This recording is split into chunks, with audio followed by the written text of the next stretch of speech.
What's up? Keeping it going with these at-home workouts for today's warm-up. Pretty easy one. We're gonna have 3 rounds. It's gonna be Ys and Ts, Scap Push-Ups, and then an odd object ground to overhead. For the Ys and Ts, if you have some weights, you can use weights for these. I find that just going with the arms is fine as well. So we're gonna be 10 reps here, so 10 Ys and 10 Ts. So we're gonna hinge at the hip, unlock the knees, think 45 degrees here if you can, okay? And all we're gonna do is keep thumbs pointed up. Arms are gonna be straight, so no bend in the elbow, nice and active. And we're just gonna come out to 45 at the top. That'll be our Y, back to center. Keeping the thumbs up, trying to get those arms as high as we can, squeeze those shoulder blades together in the back. 10 reps there, and then for our Ts, we're gonna go just out to 90. Boom, back into the center. Keeping that back as flat as we can, squeezing those shoulder blades as tight as we can, okay? We're gonna go 10 Ys, 10 Ts, and then we're gonna walk it down to the ground. For 10 Scap Push-Ups, so hands right under the shoulder, shoulders, hips, and knees in the same plane. And I'm gonna squeeze those shoulder blades together, push them apart, basically moving my body up and down without unlocking my elbows, okay? So we're here, 10 reps, down and up is 1. We're gonna go 10 reps there, and then we're gonna grab our odd object and go 10 reps ground to overhead. I've got a slam ball here, dumbbell works, kettlebell, med ball, any kind of random object, a bag of dog food, if you will. Unlocking those knees, hinging at the hip, coming down into that good deadlift, right? All the way up, lock out with my head through at the top. Then as I come down, I turn, rotate back to the ground. Notice how I'm keeping it close to my body. I'm not treating it like a kettlebell swing, so you don't want to be out here. Think nice and tight, up through the hip, pull, turn, lock out at the top and press, okay? 10 reps there, 3 rounds. Once you guys are good there, we will hit some upper body pulling strength. Nice work on the warm-up. For our next piece, our pulling strength, we're gonna have 3 rounds, not for time, quality movement. 2 movements are gonna be dumbbell hang snatches, and then a shrug plus an upright row.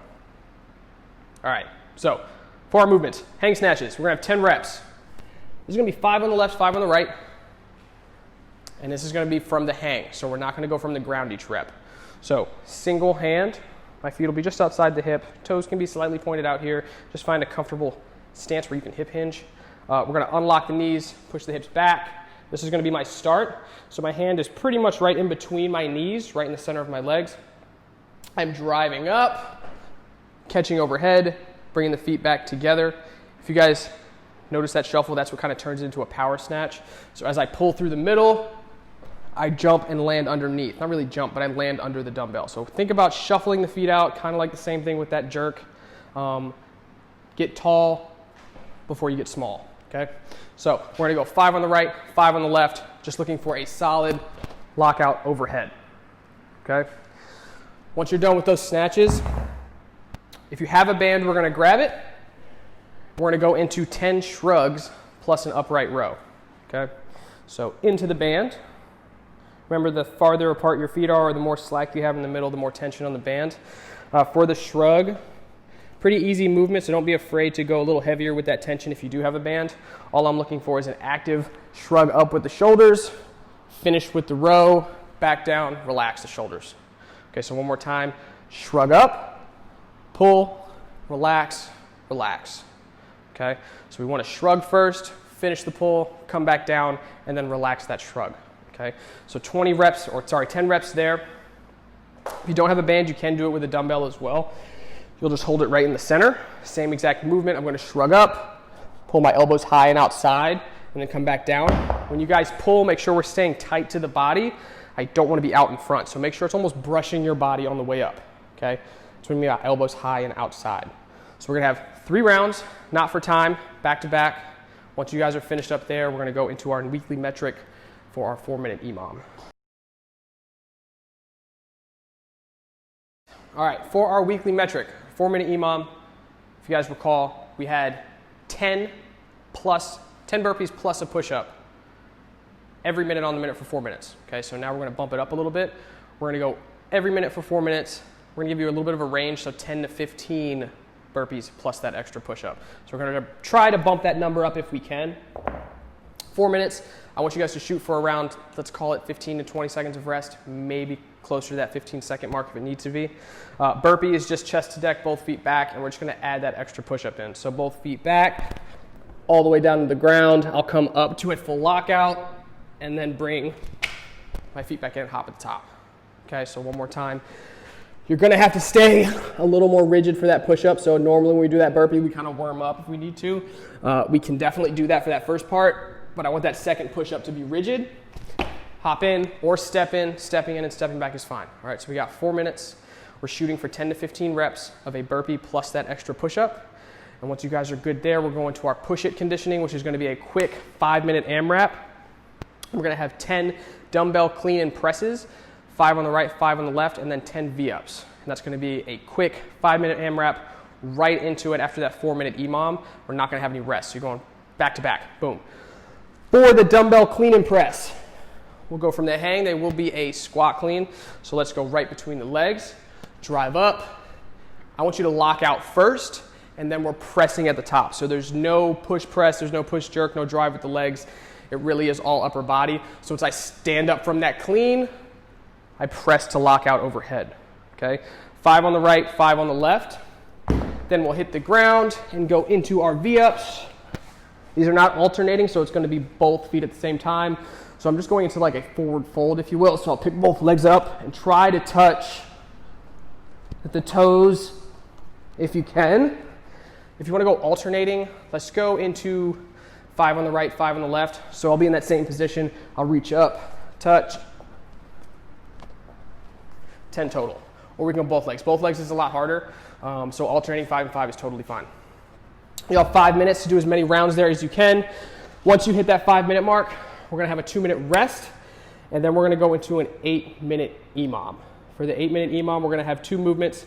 It's gonna be 15-second handstand hold on the wall, plus 7 handstand push-ups, and we have a pike modified version for that. And then we're gonna have 40 seconds of banded or dumbbell rows, okay? First minute will be on the wall. We're gonna kick up and go for a 15-second hold. So we'll be up, plant the hands, head through the window. We'll hold there for 15 seconds. If you need to come down after that and shake it out for a second, totally cool. If you can stay up into that handstand for that full 15 seconds and the 7 handstand push-ups, that's what we're looking for, okay? So once I'm up, I finish my 15-second hold and I go right into my handstand push-ups, whether they're strict or with that kip.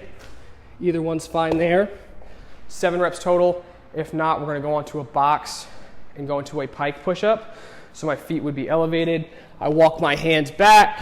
I would hold with my feet elevated and come down to the ground and press out from there. Okay, so our option is on the wall or on the box for that first minute. And then we're gonna go into 40 seconds of banded rows.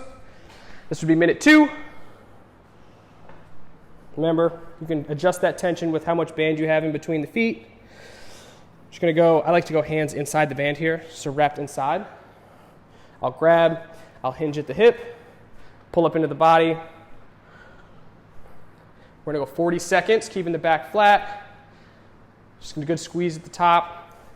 Remember, pretty easy movement there, so get some good tension on the band. We're gonna have an 8-minute EMOM, so 4 sets of each movement. And once you guys are good there, we were gonna cool it down and stretch it out. Moving on, finishing it up, we have a cool down and stretch next. A couple different movements. We're gonna have a Spiderman lunge with an elbow drop and rotation, some single leg hip lifts, some catbacks, and then a supine chest stretch. On a foam roller, if you have a foam roller, or if you're not, you've got some other options. So for our first movement, Spiderman lunge with an elbow drop to rotation. So we'll take that step. From here, I'm gonna drop my inside elbow to the ground if I can. We're just gonna hold. From here, if you wanna open up to the top and go back and forth, we are gonna do 10 reps. So we're gonna go 5 on the right, 5 on the left, trying to get that elbow to the ground if we can.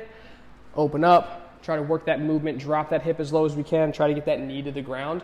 5 on the left, 5 on the right. And we'll hit the ground for our single leg hip lift. So from here, I'm gonna have either one leg just crunched into the body, or I can straighten it. If you straighten it, it's gonna be a little harder. Remember when we do our hip lift, we want to make sure that low back is against the ground, so hollow out, pick that, or push that belly button down towards the ground, plant the hands, and we're just going to hip lift up with 1, come back down. If you want to come straight out, this is a little harder. Point the toe, 5 on the right, 5 on the left. And then we'll stay down on the ground for our 10 catbacks.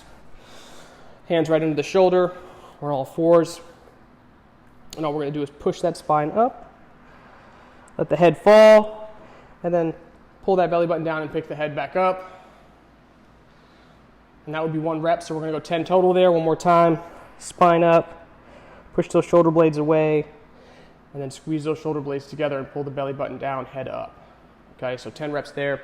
And then we'll finish it out with our supine chest stretch. If you don't have a foam roller, pillow works, anything you have that can kind of get you off of the ground. Doesn't need to be anything crazy. We're going to go right in between my shoulder blades and upper back. I want to be far enough on this roller or object that my head can relax. Then I'm going to let my arms fall out to the sides. My goal here is to be able to have my forearms and elbows to be able to relax completely against the ground. Okay, so let the head relax. We're going to do a minute here. Just focus on breathing. If you want to rotate the hands up and overhead and bring them back down while keeping contact with the ground. Hit both sides. We're just trying to relax. If you want to bridge up a little bit and get a little more weight on that upper middle back to kind of work on that posture, definitely hit that. We're going to do a minute there. Hit these stretches. Good day today, and we'll see you guys next time.